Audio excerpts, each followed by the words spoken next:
Hello everyone, here we go with lecture 8, capacitors, capacitance and their electric field and electric potential. That's what we're going to talk about. We already learned about electric field of capacitors being directed from negative to positive and constant throughout. That stays as the same knowledge. In the previous lectures we learned about how we have to push a charge against an electric force, and if we do that to move it, we do a work. Work is stored as energy. That happens with the capacitors as well. We assume electric potential energy 0 at the negative plate, and also x is equal to 0 at the negative point. This is x shown here. And all that we learned applies here. For a work done is equal to force times the displacement, F times x, and F should be equal to the electric force to move the charge. So we end up getting this equation we mentioned before. And work done is equal to the change in energy. So U is equal to work gives us that electric energy, electric potential energy can be calculated as Q times E times X inside a capacitor. So I take my charge from here, move it to X distance, I can easily find what is the energy here. It's the work done, F times X, or F is equal to QE times X. That's one thing. Then, knowing what we learned before, potential is equal to electric potential energy over the charge. When we input this guy here, we'll have electric potential is equal to E times X. That's a very important information we will often use. Again, X starts as 0 here and changes along, increases to TD. And if I know the electric field, I can calculate the potential difference at any point along this parallel plate capacitor. We also learned that for a parallel plate capacitor, this value is equal to E. So if we like, we can input this value and express V in terms of that. But we won't be using that version of this equation very often. This version, however, will stick. We'll use it quite often. If we want to talk about the overall total potential difference across the parallel plates, we will call this delta VC, delta V capacitor, the total. That would be the potential at positive plate minus the potential at negative plate. We'll end up getting this equation. Knowing that potential is related to electric field, with that information, with that relation, X would be equal to D here, and we will have then delta VC, the total potential difference across the plates, is equal to E times D. D being the total distance across, shown in here. We talked about equal potential surfaces for charges. For parallel plates, there are also equal potential surfaces. We mentioned it there as well. I have negative plate here. Not positive. Negative plate, positive plate, and potential will start at 0 and will increase towards the positive plate.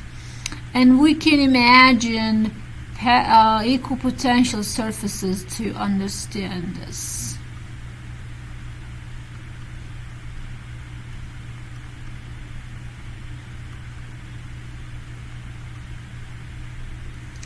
In 2D, we can imagine them to be parallel plates to be lines, and draw these green dashed lines would be equal potential surfaces.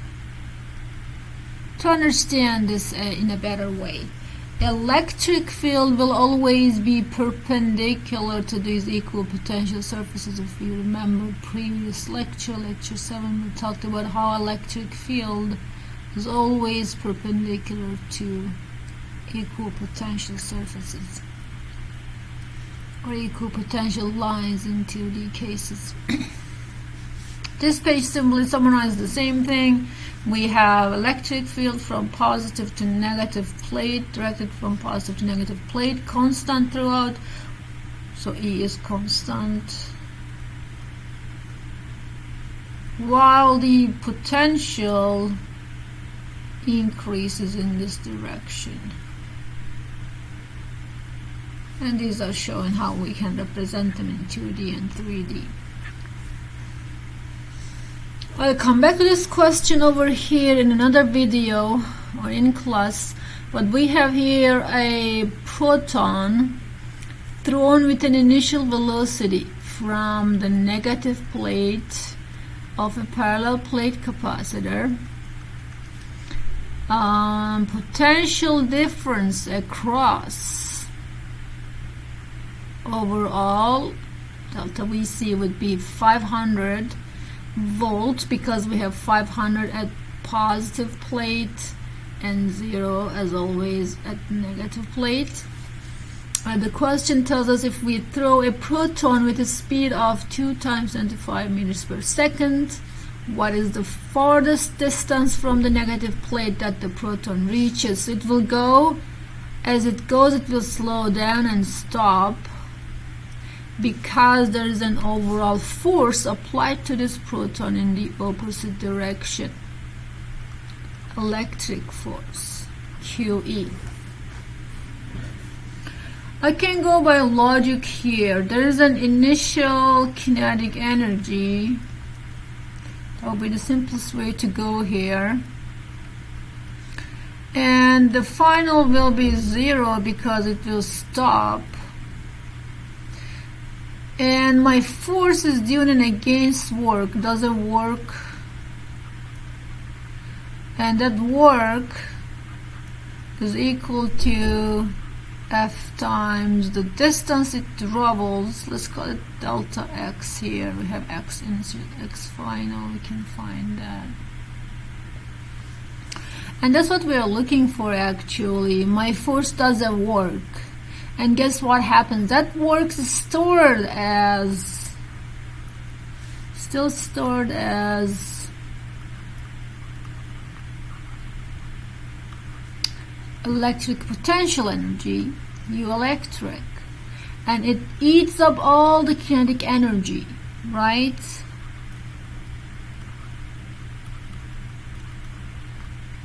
Initial kinetic energy totally converts into final potential energy. I can, without going into the details of E total initial is equal to E total final, which would give me the correct answer.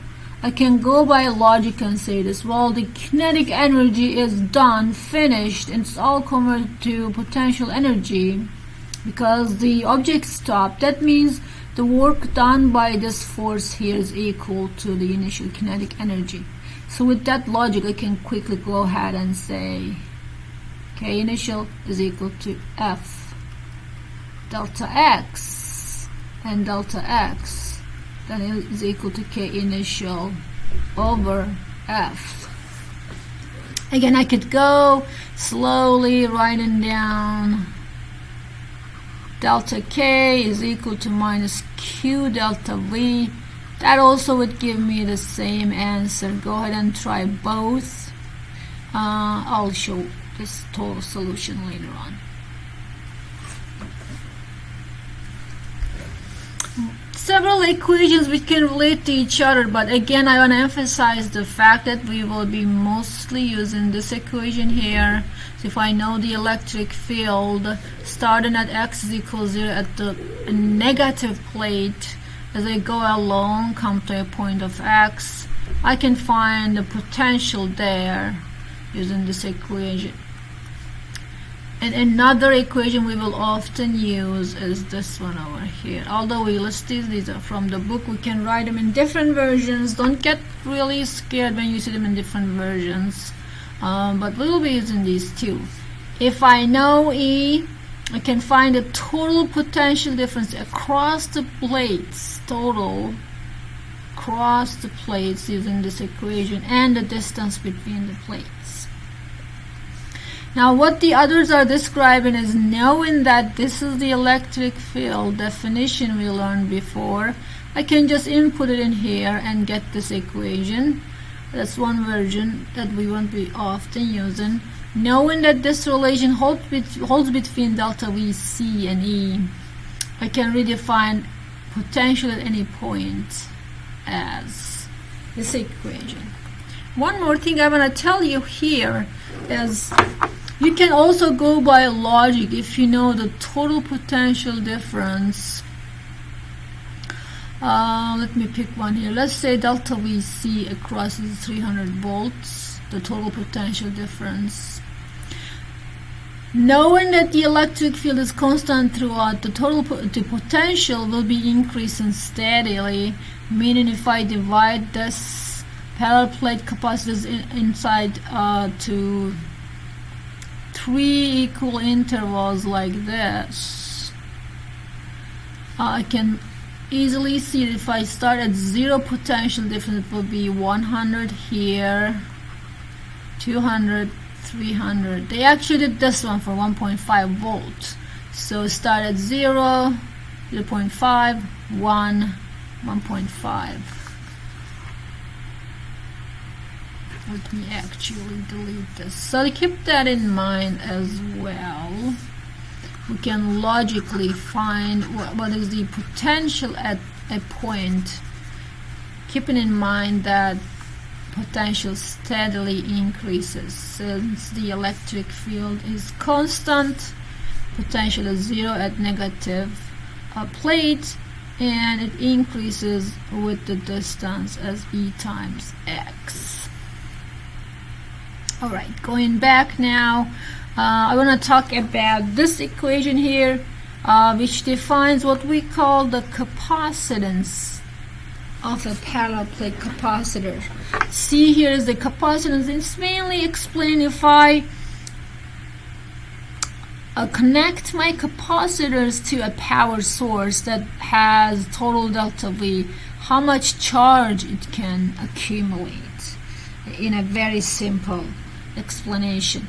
And the charge, Q is the charge, we know that, charge of either plate, but we use the positive plate charge.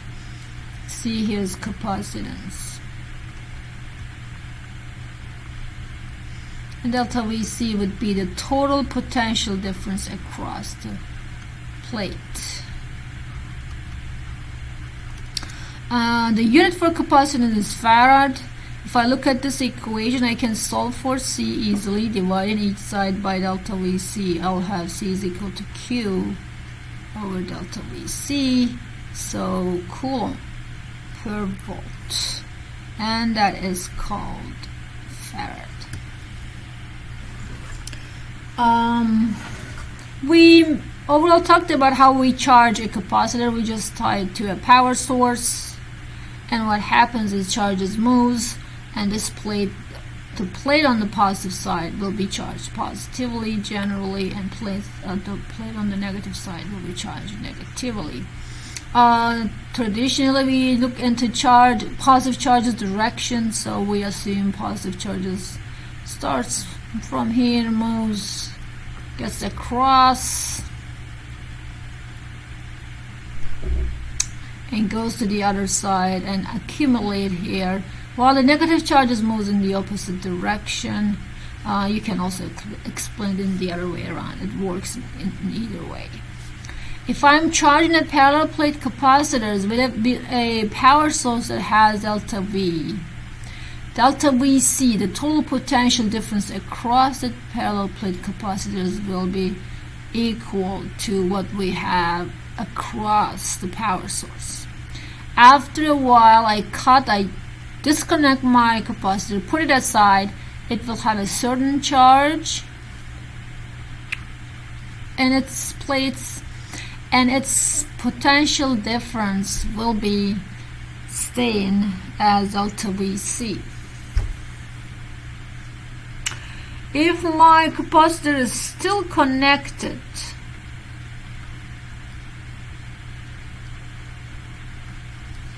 delta V is fixed, and its charge can be changed, and Q can change. If my capacitor is not connected to power source anymore,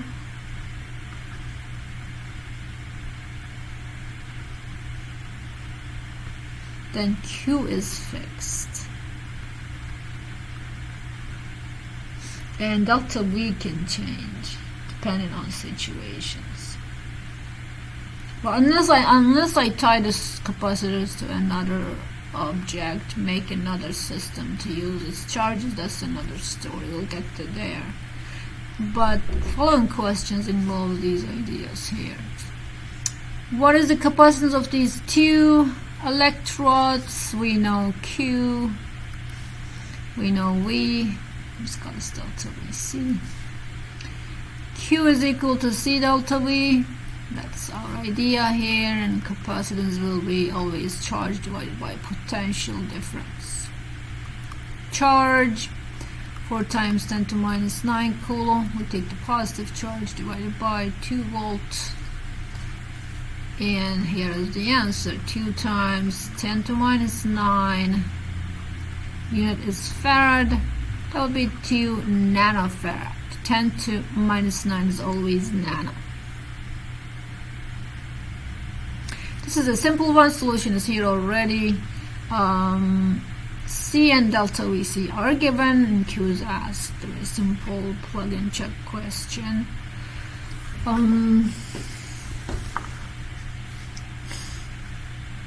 We went through the ideas of electric field being equal to Q epsilon 0 over A. As long as Q is fixed, A is fixed, electric field is fixed. But if I change the Q and A of a parallel plate capacitor, then I can change E as well. We also talked about this idea here. If I have a total potential difference across a parallel plate capacitors divided by the distance in between the parallel plates, I'll get the electric field. Now additionally, we learned Q is equal to C delta V, and C is equal to Q over delta V. C here again is capacitance.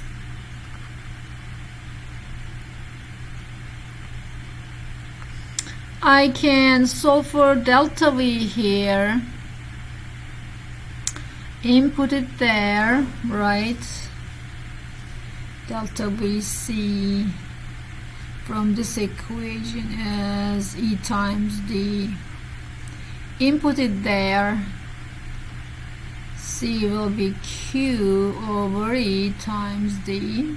I can express C in terms of that, and I can input the E value from here to get this equation. So this is another version of expressing the capacitance. Simply, the capacitance depends on the area of one of the plates.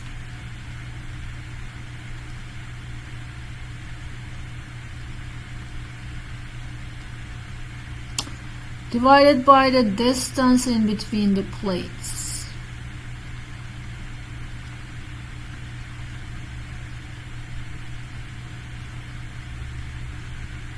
So as long as I'm keeping my capacitor fixed in distance and area, its capacitance will be fixed, and the charge and potential difference can change depending on different situations, as I mentioned before.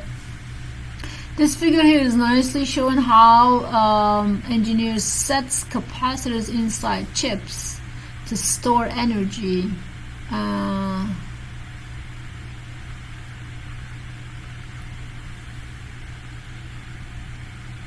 Inside computers, and it says in here, as you have written, read that the chip, if it's charged, let me find that. a charged one is 0 and uncharged one 1, and that's how they represent.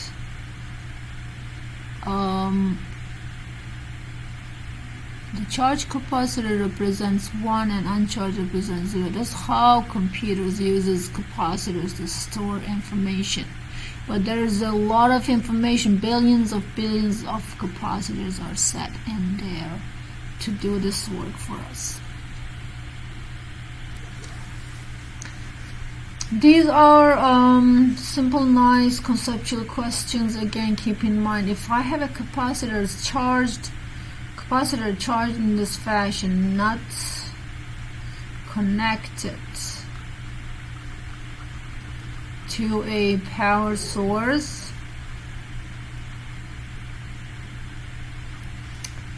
its charge will remain fixed. Let's say bottom is plus Q and here's minus Q.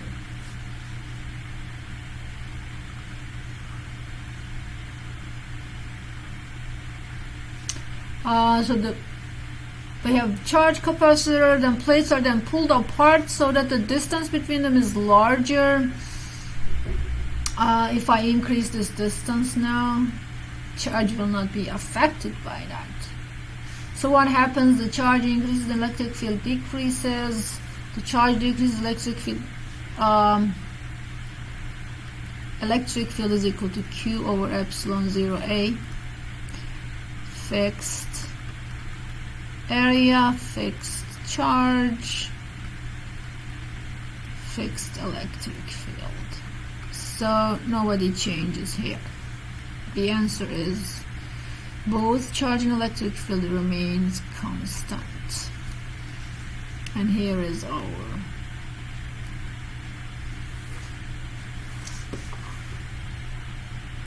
equation related to this idea here.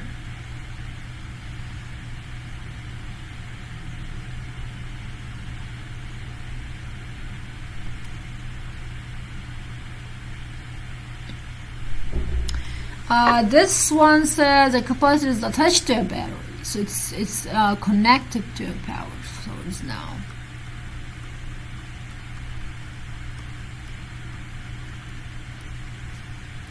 What happens then is when a capacitor is connected to a power source is delta V is equal to delta Vc, and it's gonna stay constant. Delta Vc will keep constant or fixed. The plates are then pulled apart so that the distance between them is larger. So if we are still tied to a potential difference, D increases, what happens? Q is equal to C delta V. Constant. If I increase D from this equation, C decreases.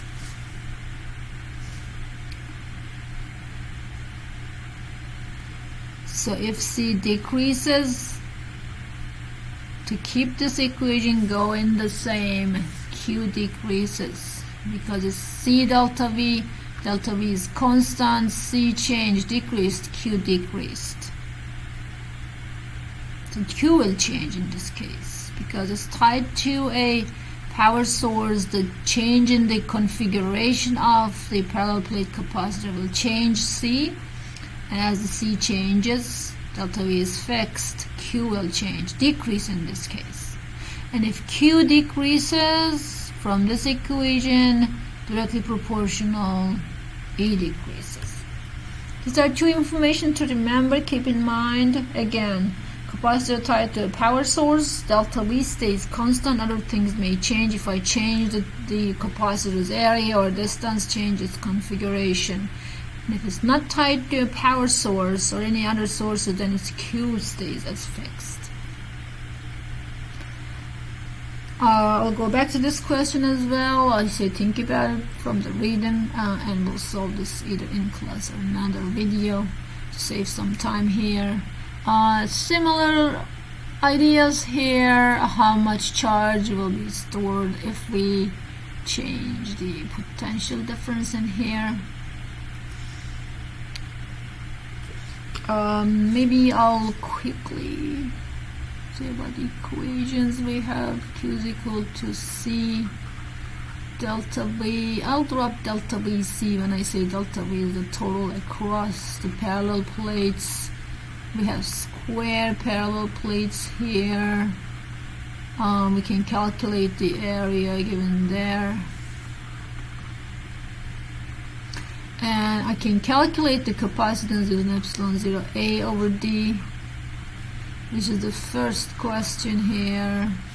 Each side is 1 meter square. Get the area. Distance in between is 1 millimeter. That's your D. And get to C from there. If it were charged 100 volts, means delta V is given. Use that to get to Q. That's the idea here. Often we want to have C is equal to epsilon 0 A over D. So we want to increase the area, decrease the distance in between the capacitors to be able to increase the capacitance. Because what happens if I increase the capacitance and charge it through a power source, let's say it has delta V potential difference, I will be able to charge more, right? If my C is high, I'll be able to charge more. Q will increase if C increases.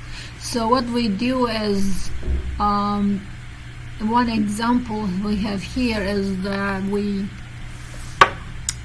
roll two capacitors and put a very thin insulator. So we have conductors outside.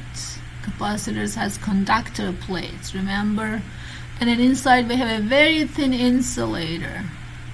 As you can see in this picture, it's a very, very thin insulator, and roll them around like this to have a very large area.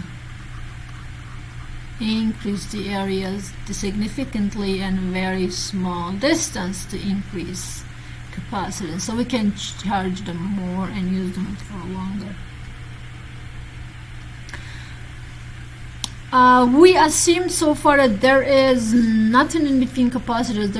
There's vacuum. So we use epsilon 0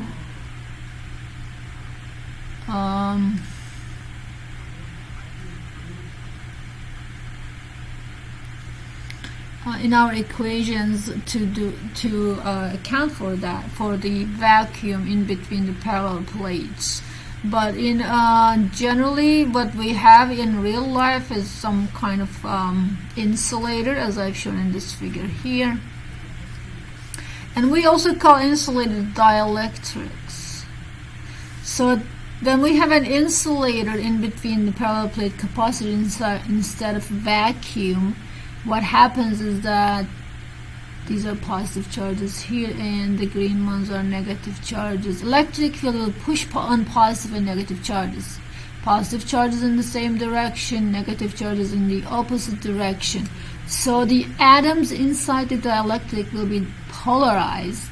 Stretched overall will have positives on this side because most positives are moved to this side, negatives on that side. And that polarization will generate another electric field, plus to minus as well. So it will be an against electric field due to that polarization. That's called E polarization. And this is E capacitor. So if we want to go into more details or we want to do an engineering work, we want to take that into account. This is a detail here. So over here I have a capacitor. It has a potential difference in charge and so on, as we studied. Delta VC, Q minus Q. It has an electric field E.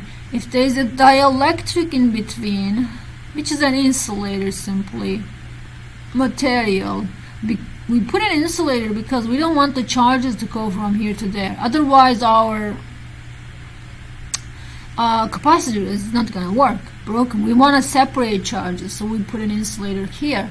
But insulator has its own charges, its own atoms, so there will be positive charges accumulating on this side and negative on that side, as shown here. We will have an E polarization, as I show with my green lines here. I'll call it EP.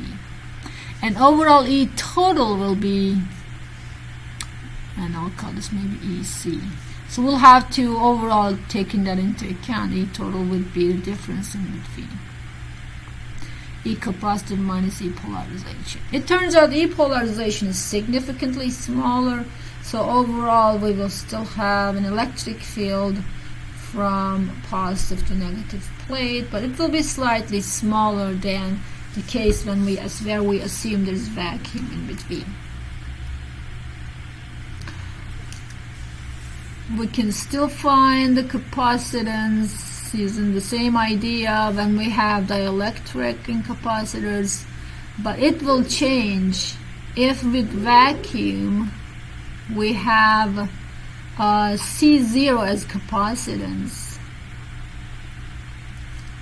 With a dielectric, it will be a constant, what we call dielectric constant. Each material has its own dielectric constant times at C0. If you look at this table here, dielectric constants assumed to be 1 in vacuum, and so air and so on, are larger than 1. So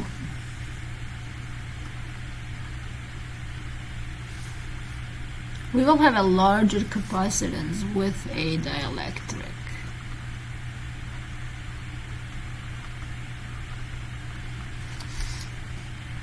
We won't do any calculations and so on this, but logically some conceptual questions may arise. I'll stop at here. This is a simple idea. I'm going to go over a question later in a video or in class. Capacitors has an energy, and we can easily calculate it using charge times the delta V average. Delta V average will be total delta V over 2. So 1 over 2 Q delta V. That's one way we can calculate the total energy stored in a capacitor.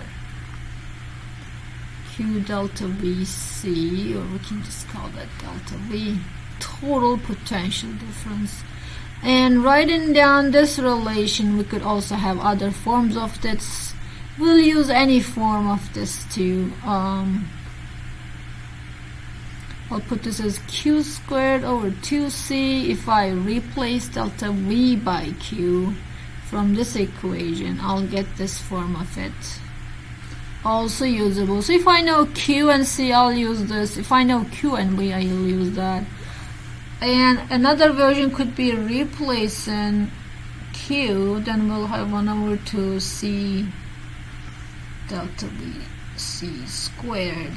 This is just energy of capacitors, and questions will be of simple form. Given everything else, what is the other thing? Kind of plug and check, like in this question here. A capacitor bank used to power a large electromagnet is charged to that, so that's my delta VC.